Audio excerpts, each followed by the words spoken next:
be here to tell us more about the story of the Great Smoky Mountain elk.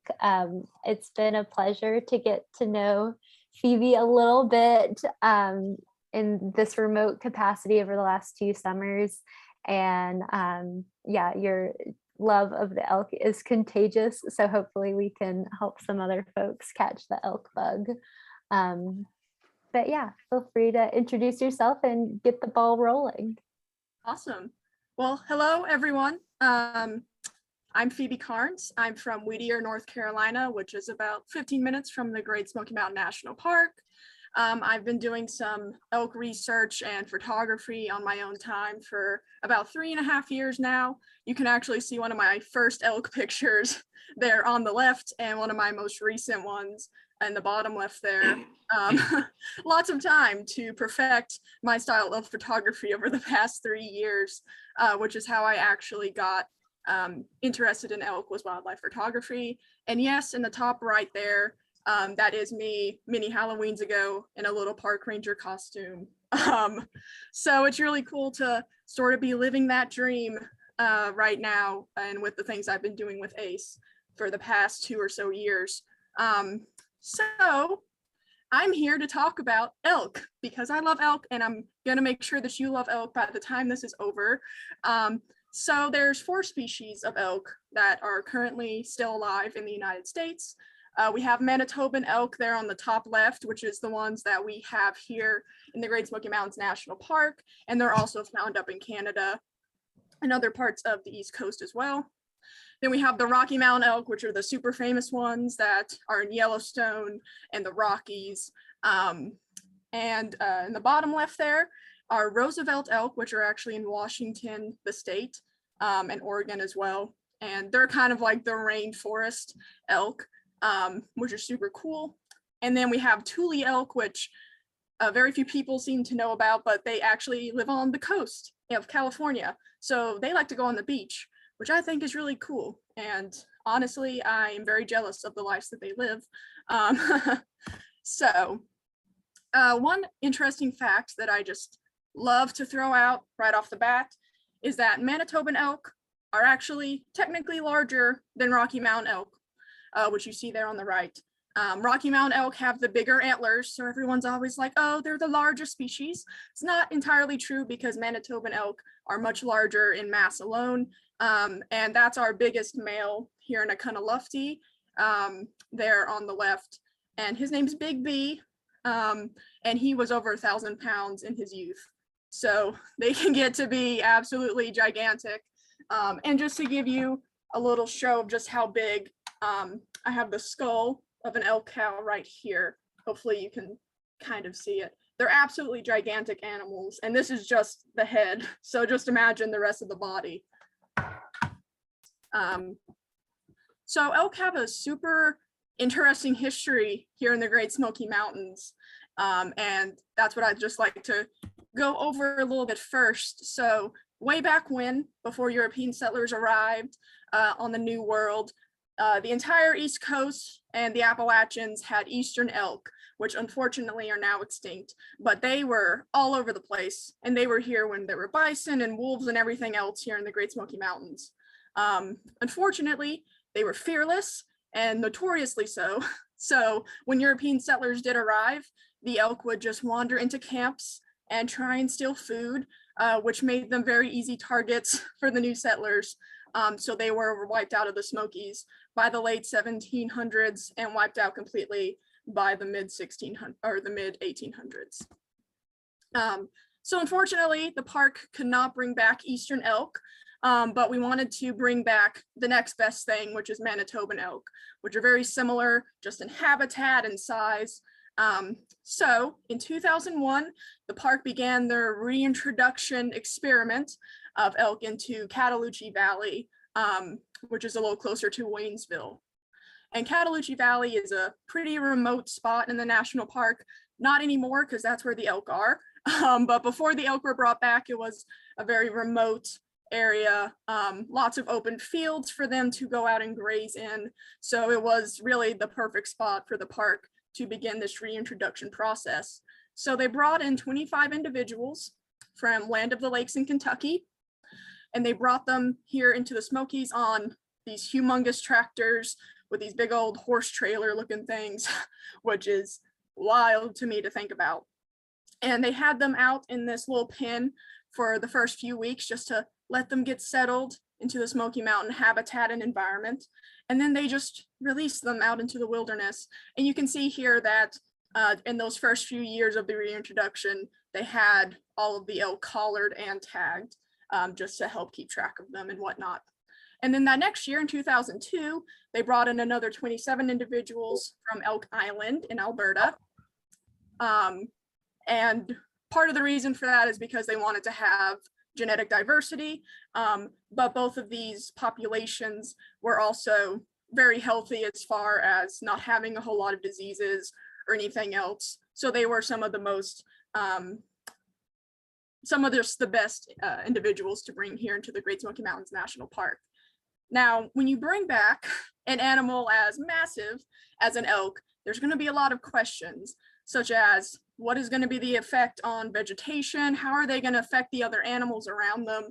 And so that's why this reintroduction was really labeled as an experiment, because we had no idea whether or not it would really work. And in those first few years, there were some hurdles.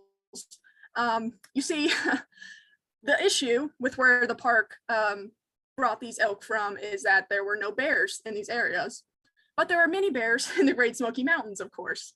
So these mother elk had no idea what a bear was and had no idea that was any sort of threat to their calves. So they just have their babies out in the middle of a field, and the bears would just come on through and pick them off one by one. And so we had a really high calf mortality rate those first few years. It got to the point where the bears would start just grid searching fields and just would completely take pretty much all the calves that were born that season. The park even had to start moving some bears out of these areas to try and help these mother elk out. Luckily, the moms have gotten very smart, and they have learned that not only are our bear very small and are very scared, and so they can just chase them away, but we have some that actually go to the tops of mountains to give birth, and they will bring their babies all the way back down when they're old enough to run, which I don't know how they do it, but kudos to those moms, because that's crazy to me. So now we have a pretty good calf survival rate here in the Great Smoky Mountains National Park. And then this is just a picture that I really like, even though it may not be one of my best images. This is actually one of our oldest cows in the Great Smoky Mountains National Park. She was actually part of the first herd that was reintroduced, so she's over 20 years old. And you can definitely tell when you look into her face. But just the resilience of these animals, I think, is incredible. And I think that she really shows that, because she is bossy, and she is definitely the queen of the herd in Cataloochee. And, you know, with the elk reintroduction, of course, there's also the human aspect, the human-animal conflict, which we definitely see, especially here in Cherokee and Bryson City, which is right outside of Oconaluftee, where I do most of my research and work. Elk love corn. Unfortunately, that's something the farmers don't want them to be doing. So we are definitely having some issues with them going into cornfields and just wreaking havoc. And we do have a lot of them that do get hit by vehicles, unfortunately. That is our highest cause of mortality in the herd at the moment, is vehicle accidents.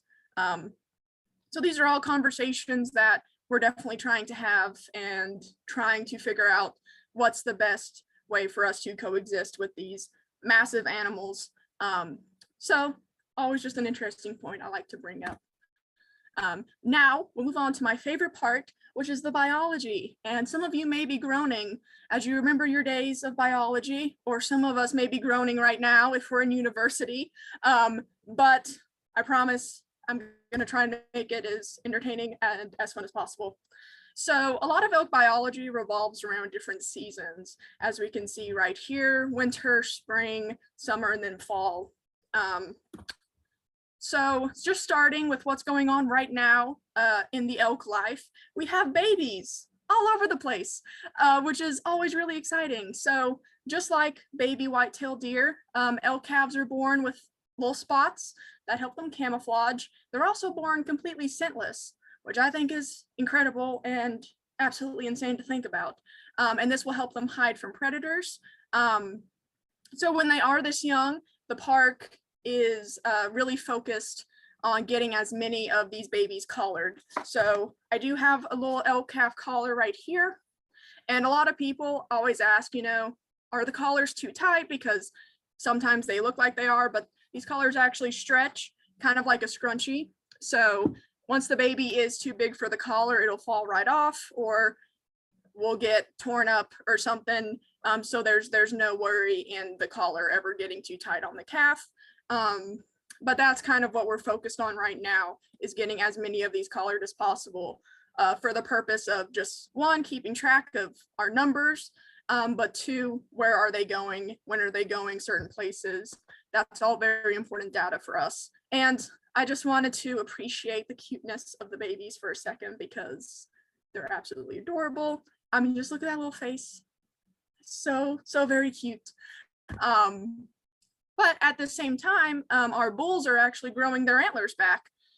So they're going to be covered in this fuzzy skin that we call velvet.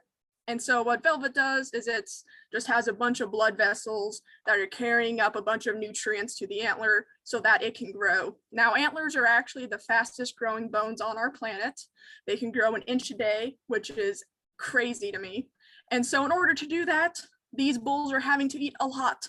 That's what they're going to be spending their time from about April to May, all the way until the rut begins in August or September. They're just going to be gorging themselves on anything and everything green. And eventually their antlers are going to get to a point where they no longer need to grow, and they're just going to scrape all of that velvet off, which is a kind of gnarly thing to see, because they just have all this skin and blood and everything hanging down, but it actually doesn't really cause them any sort of pain at all. It just looks really gnarly. So here we have last year, one of our big males, TN1. He was one of the first elk to go over to Tennessee, but he came right back because he didn't have any friends over there. So now he stays here to kind of lefty. So this was him in velvet about June, July. And then this was him during the rut. So you can just see that antler growth there, which I think is super awesome. And, speaking of how much they have to eat, elk eat a lot. They can eat up to 30 pounds of vegetation a day, which is a lot of vegetation to eat, because they are humongous herbivorous animals, and they eat anything. They eat grass.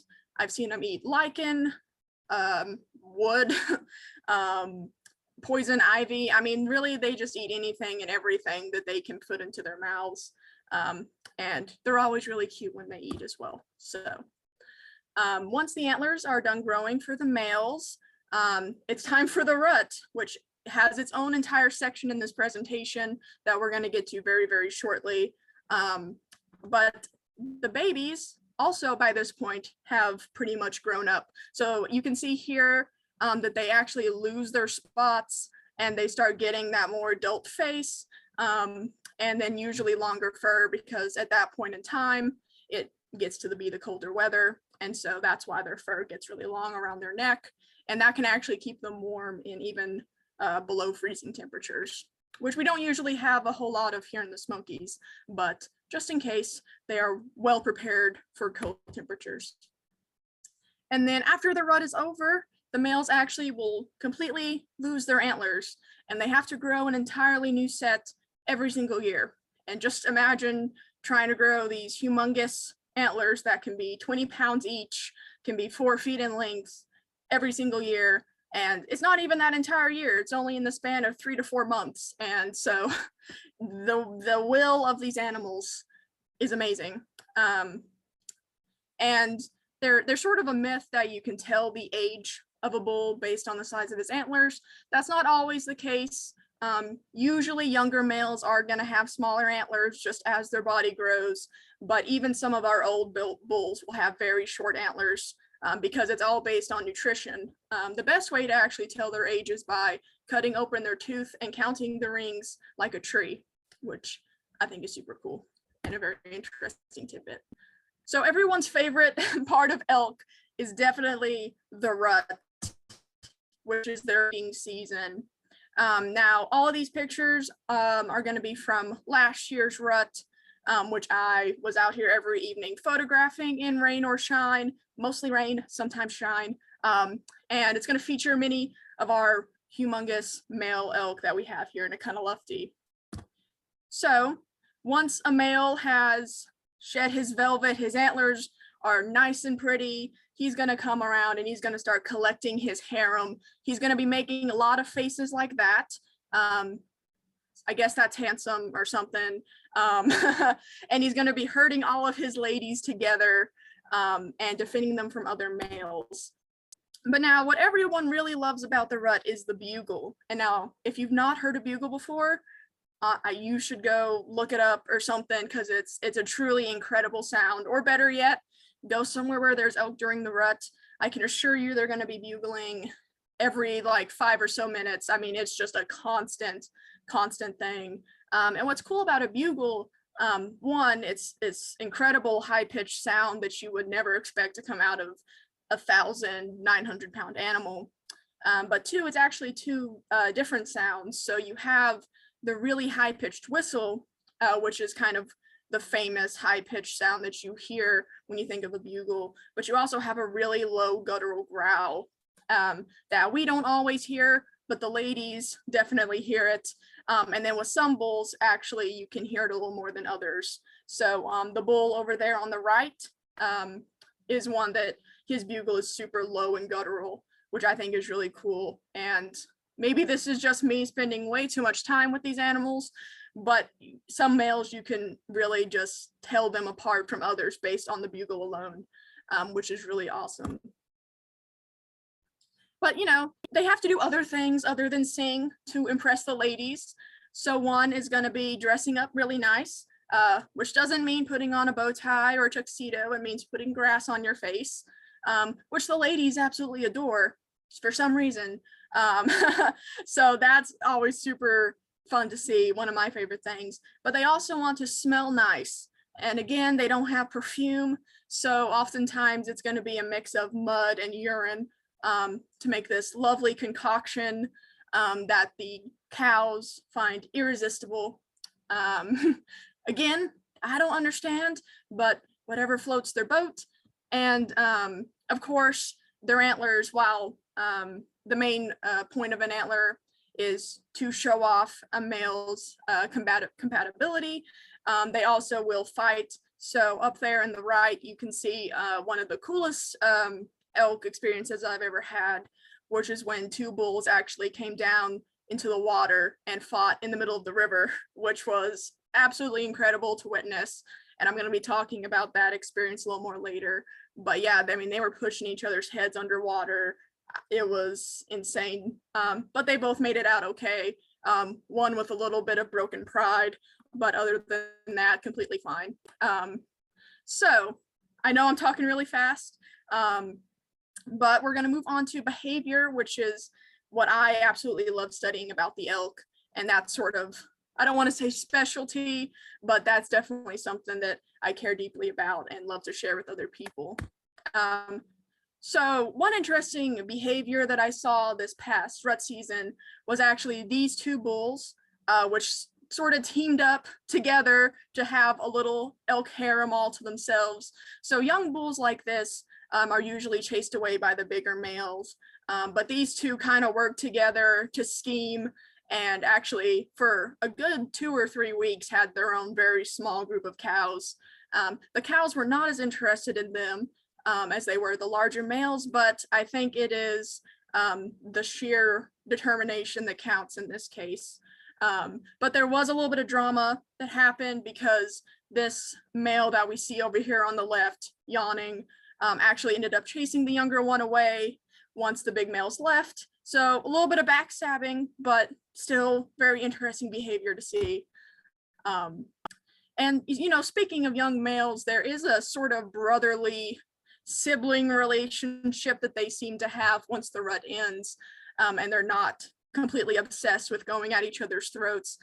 You can see here, I have seen two young bulls actually grooming each other, which for many animals, including elk, is a good way for them to build some sort of bond, or at least say, hey, I'm not any danger to you. So that's always super cool. And then of course, sparring is a really good way for young males, not only to practice their fighting abilities, but also it will help them release any pent up frustration or testosterone that they may have. And it's all fun and games. They actually make these really adorable, like squeaking noises when they're sparring, which I guess is their way of being like, this isn't a serious fight, we're just playing around. It does make it a lot less epic when you hear them squeaking and bleeding in the middle of what appears to be an actual fight, but it is still adorable nonetheless. And then, like I said earlier, elk like to groom each other. Oftentimes they do it on the face or neck, and usually it's going to be mother elk grooming their young, which this has many different purposes.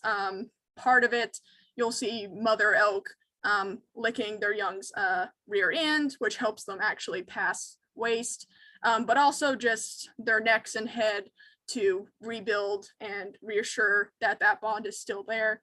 But I've also seen older adult cows, which you see in the bottom left there, doing the same behavior. Now, usually once a little calf reaches about a year or so of age, the mom will kind of kick it away to fend for itself. But I have seen some behavior with this pair right here specifically that makes me believe it is a mom and calf pair that for some whatever reason still seem very close together. But again, I don't know for sure. It's just a really interesting point that is up to your interpretation as to whether or not it's anything. And now to just sort of end the presentation a little bit, I just wanted to share some of my own stories that I've had with elk in the Great Smoky Mountains that I thought you guys might enjoy. So these were all taken one morning at the Econology Visitor Center. And that's our biggest male there that I mentioned earlier, Big B. And I mean, you can just see he is a massive, massive individual. And he's also pretty old. He is between 15 and 17, I believe. That's what I've heard told to me. Could be wrong, but he's definitely a very old individual. And he actually brought his herd down to cross the river, which they do quite often. But what was different about this morning is he pushed them through the rapids for whatever reason. And we can see this cow here. Now, elk are actually pretty good swimmers, and they move across the river with ease. Their hooves are actually designed to traverse really rocky, rough terrain. So they have little issue with moving across the slick rocks in the creek and the rivers. But that was just incredible to see. And this cow was actually the first one who made the plunge, and then everyone else kind of followed her afterwards. And I don't think I mentioned earlier, but elk herds do have a sort of matriarch. Usually this is going to be the eldest female. So when the bulls are not around to kind of be the leader of the herd, these older cows who have been here for however many years and know where to find the best food, the best grazing grounds, they kind of take the lead. Or more or less everyone else just follows them wherever they go, which is super interesting to me. And Big B brought up the rear of the group. So once he got all of his gals and their calves across, these two bulls were not very far behind, just waiting for an opportunity, I suppose, to try and take a cow or two for their own. So these are some of my favorite images I've ever captured. They may not be the best quality, but it was just such an incredible morning to be out there, pretty much just me and these animals. And I like to name the bulls that I study. The National Park Service may not like that, and that's totally understandable. But for me, I think giving them some sort of name actually helps build an understanding with people to these animals, which is what I'm all about. So this one in particular is Curly, and he is the Spitfire of the Econology herd. He is the only bull that has ever charged me. So I've had many fun experiences with him. He's the one who is notorious for picking up cars with his antlers and doing all sorts of crazy things. He is something else. But one of my favorite memories with Curly was one morning when it was him and this other really big bull. And Curly had taken his ladies across, and this other guy was out here with his harem. But he was a little busy trying to chase some younger bulls away. And Curly must have seen or heard this.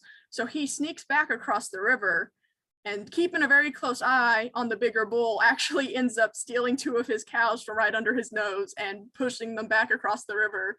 So he's a little schemer, but I love him for that. And we always love watching Curly. And then, like I said earlier, this was the day that I saw these 2 bulls fight in the river. Again, they both made it out okay, but this guy was definitely super worked up afterwards and ended up going back into the river to get some cows that had strayed away. And he reminded me almost of a shark when he was doing that.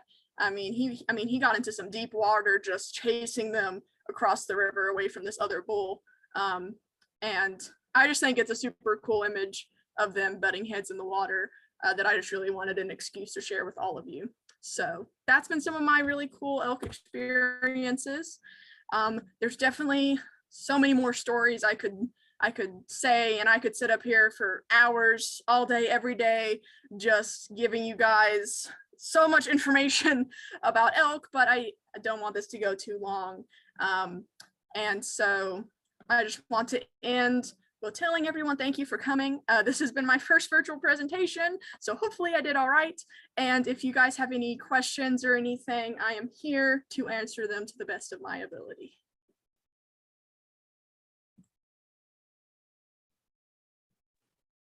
Thank you, Phoebe. Yeah, we'll open it up, and if folks want to unmute yourself or type in the chat any questions. I have a list, but I'll let y'all go first.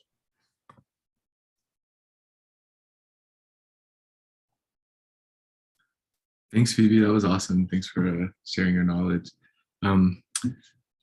So as someone who has awful luck seeing wildlife in places where there's a bunch of wildlife, where in the park would you suggest to see elk? Where would be the best place?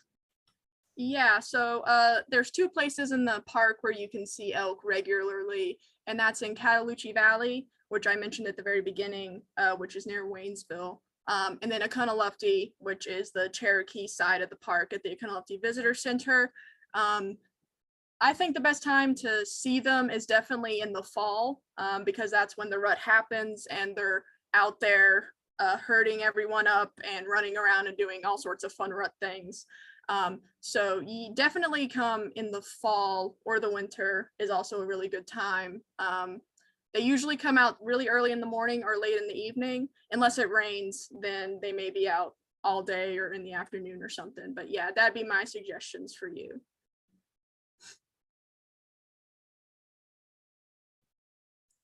Cool. And we have some questions in the chat. How long will calves stay with mom?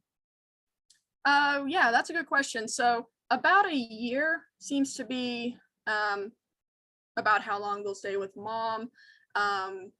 Mom usually will kick them out once spring rolls around and she's pregnant with another calf. But oftentimes those yearling calves will still try and be as close to her as possible without her giving them a hoof to the snout. But yeah, about a year seems to be about how long they stay with mom. Cool. And another question in the chat. Why do bulls lose their horns? Maybe it's antlers after mating? I don't know. You correct me, maybe. Yeah, antlers. But yeah, so a lot of that has to do with the testosterone and hormone levels. So that's sort of what kickstarts that growth of the antlers. And then once their testosterone dies after the rut, those proteins that were originally produced when the testosterone was high start to essentially fade away. And I didn't bring my young bull skull up here, but they have these little bits of bone that stick up on the very top that the antler attaches to, and the proteins are what help them do that at the osteoclasts. And so once their testosterone dies down, those proteins also die down, and it just essentially detaches. And that's how they fall off. Hopefully that made sense. Yeah, and so antlers fall off and horns stay, right? Is that Yeah, correct? exactly. So horns are what you see on like goats or cows or animals like that, but deer have antlers, which are bone, and then horns are made of the same thing as your fingernails and your hair. So those are going to grow as that animal grows, and they don't fall off, but antlers do fall off every single year. Then you can find them. Yeah. Yeah, you have to be quick though, because things love to eat antlers, so they're actually pretty difficult to find. Oh, interesting. Any other questions from folks? I know I talk really fast and that was a lot of information in 30 minutes, but We have a question about height. Do you know how tall they get? I don't know an exact feet measurement, but let's see if I can show you standing up maybe.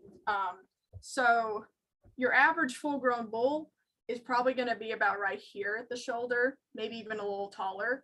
And then antlers themselves can be about 4 feet in length. So that's a massive animal. I can try and find an actual number for you super quick. Let's see.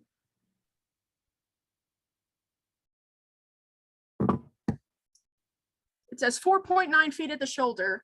I'm guessing that's of the Rocky Mountain elk version probably. So about 5 feet at the shoulder. Cool. I have a question about research. So you mentioned your own personal research. I imagine that the park is still monitoring these animals. So I was hoping you could tell us a little bit about what monitoring looks like and if you know about other research happening at the park. Yeah, so I mentioned at the very beginning that when they first brought the elk back, each individual had on a collar for tracking and monitoring purposes. Now our number is up to roughly 200-ish, give or take. So we don't think that it's necessary for every single one to have a collar. But we do still have quite a few individuals that do have collars and tags. So what monitoring looks like for the Smokies anyway is we're really focused on population growth and movement. So that's what those collars are for, is they will tell us, give us a bunch of information as to where the elk are going. But it will also tell us, should that animal pass away, it'll give off a mortality beep, and we can go out there to see what the cause of that was to make sure that it's nothing we need to be concerned about. And also, you know, if we have a collared cow who is pregnant and we think that she maybe had a calf, we can use radio telemetry, which is where we go out there with a big old antenna, and we can put in her frequency. Each collar has its own frequency for the individual, and we can go out there and find her and try and find the calf that way. And there is some other elk research being done in the national park. One of our big projects right now is trying to get an accurate population number. And part of the difficulty of that, even though these are huge animals, is that unlike out west where you have these massive expansive fields that make it really easy to try and count each individual, we don't have that here. So we can't really use any of the methods that they may use in those places, and we kind of have to develop our own methods. So we have a student from the University of Tennessee right now. I believe she's in a graduate program, and she's actually going out and collecting fecal samples to try and get a more accurate population count based on that. So hopefully that will yield something for us, and we'll have a better number. I think by 2023 is what they said. So yeah, lots of really exciting stuff. Awesome. Yeah, I guess kind of feeding into Kyle's question here, it sounds like since the population is growing, they're probably finding themselves in and out of the park. Do you know about how much time they spend in the park versus out? Well, that depends. So most of our females are going to be staying in the park for the most part.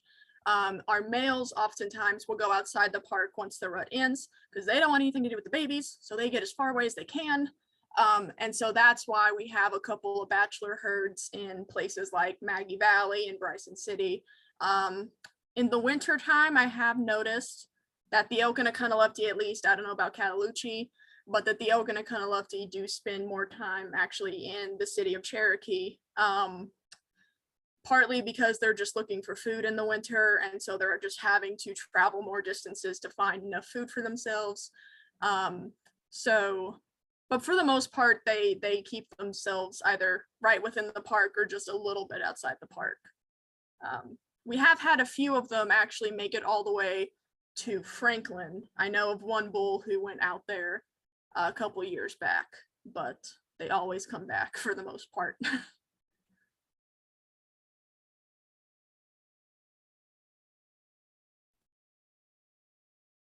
I have another question. Of course.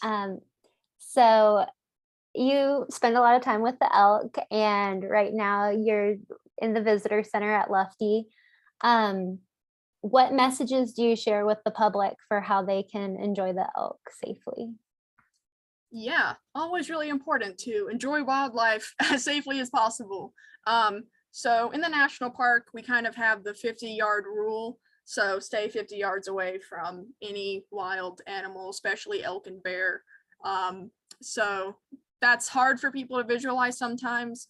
So we pair that up with the thumb rule. So if you hold up your thumb like this and you can cover the entire animal with your thumb, then you're far enough away. But if you hold up your thumb and you're not covering the entire animal, then you're a little bit too close and need to move back. The other thing that I usually say, of course, don't feed them. We do have issues with that because, they come right up into the visitor center. And so people think that they're tame or what have you, but they are definitely not. So I think a lot of it just comes down to making sure you keep your distance and just, if an animal starts looking like it's freaking out, has its head and it's looking at you, or it's stomping its feet, or it's trying to move away from you, then that's a sign that you need to probably either leave that area or give it a little more room. Animals are very clear with what they want from you, I think. So. Awesome. We had another location question. Have there been any in Townsend? Yeah, going over the Tennessee side. Yeah, we had some at Sugarlands a few years back, and I do seem to remember there being one or two that went to Townsend or somewhere right outside the national park in Tennessee. I don't remember how long ago that was, and that's just me remembering off the top of my head. But with the way the herd is growing right now, at some point they will most likely venture to the Tennessee side. So far, it's mostly been young bulls who are trying to make their own path and make their own home. But unless any cows move over there, they're probably not going to stay for very long. So potentially some elk jams in the future in addition to our bear jams. Yeah. Sarah's like, oh no. Yeah, we hope not, but it's probably an inevitability at some point. So.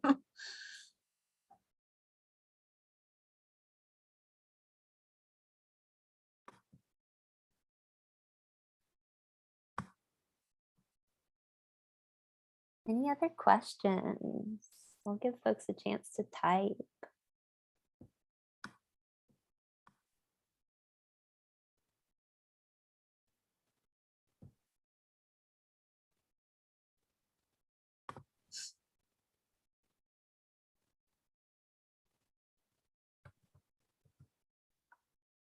Cool.